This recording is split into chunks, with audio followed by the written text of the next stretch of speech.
स्वामीनाथन आयोगाला कोलदांडा देत दोन्ही सरकारनं शेतकऱ्यांना लुटण्याचं धोरण सातत्यानं केलंय।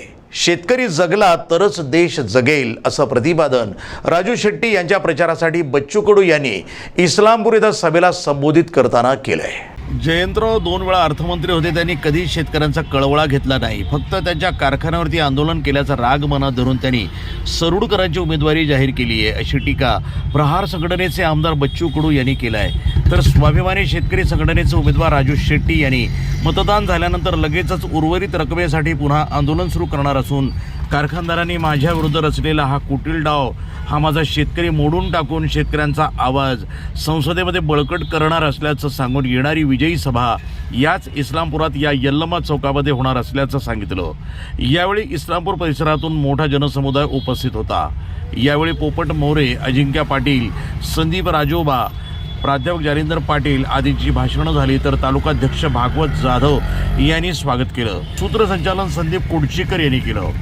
दिग्विजय ज्या पद्धतीने बोलले, इथे जे काही कार्यकर्ते आहे आणि सगळ्यांनी घरावर तुळशीपत्र ठेवून काम करणारी लोक आहेत। असं नाही एखाद्या पक्षातल्या लोकांनी चिकन मटन आणि दाबा बटन अशातल्या विचाराची लोक इथं नाहीये। आणि तुमच्या आमच्या समोर जे काही गणित मांडल्या जातं ते गणित किती चुकीचे आणि किती धार्मिकतेवर नेण्याचा प्रयत्न करताय ते सुद्धा तपासणं गरजेचं आहे। मित्र, छत्रपती शिवरायानं म्हटलं होतं का पिकाच्या देठाने हात लावू नका। छत्रपती शिवरायाचा झेंडा भगवा होता म्हणून आम्ही छत्रपतीला मानतो असं नाहीये। छत्रपतीचा झेंडा भगवा असण्यापेक्षाही तो शेतकरी शेतमजुरासाठी खऱ्या अर्थानं मजबूतीने पकडला होता म्हणून आम्ही त्यांच्या सोबत आहोत। हा अजेंडाचा प्रश्न आहे। झेंडा कोणत्या रंगाचा आहे ते आम्हाला माहित नाही, पण तो झेंडा पकडला ना तो माझ्या शेतकरी शेतमजूर कष्टकरी कामकरी आपला असेल, आमची दुखी असेल, जे जे काही कष्टकरी असेल कामकरी असेल त्यासाठी छत्रपतीनं रयतेचं राज्य उभं केलं आणि सैनिकाला बजावून सांगितलं, खबरदार जर शेतकऱ्याच्या पिकाच्या देठाले हात लावाल तर कापले जाण असा म्हणणारा राजा।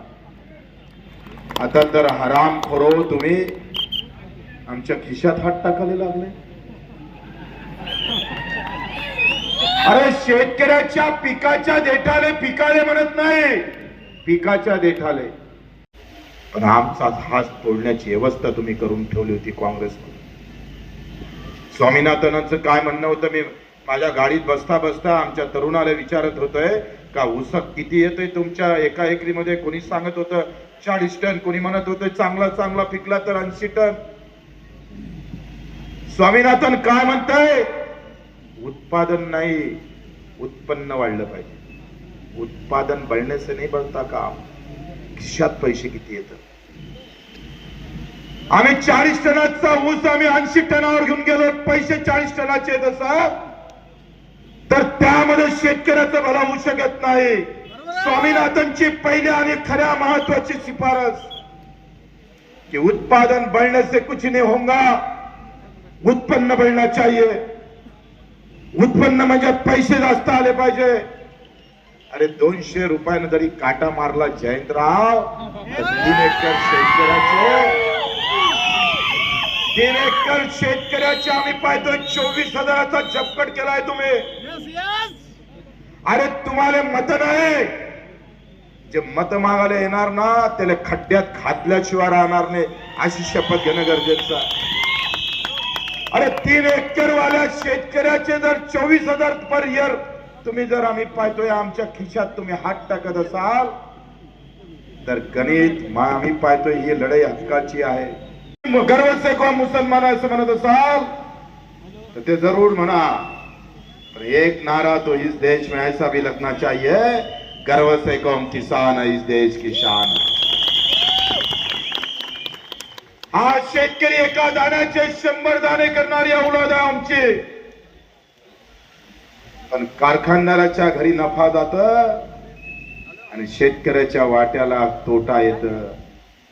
जयंतराव तुम्ही अर्थमंत्री होते, तुम्ही या राज्याचे 3 वेळा अर्थमंत्री होते।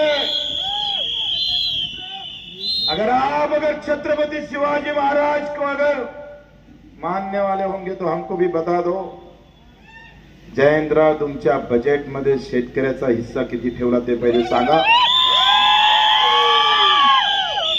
5 लाख कोटीच्या बजेट मध्ये जेव्हा जयंतराव वित्त मंत्री होते, या राज्याचे जेव्हा ते अर्थमंत्री होते, तेव्हा 3 ते 4 लाख कोटीचं बजेट होतं. त्या बजेट मध्ये अपंगाचा वाटा किती होता जयंतराव? त्या बजेट मध्ये माझ्या शेतकऱ्याचा वाटा किती ठेवला होता? अगर तुम मर्द हो तो हमें भी बता दो. अरे 3 लाख 4 लाख कोटीच्या बजेट मध्ये आमच्या शेतकऱ्याला 20,000 कोटी फेकून मारल्या जातात.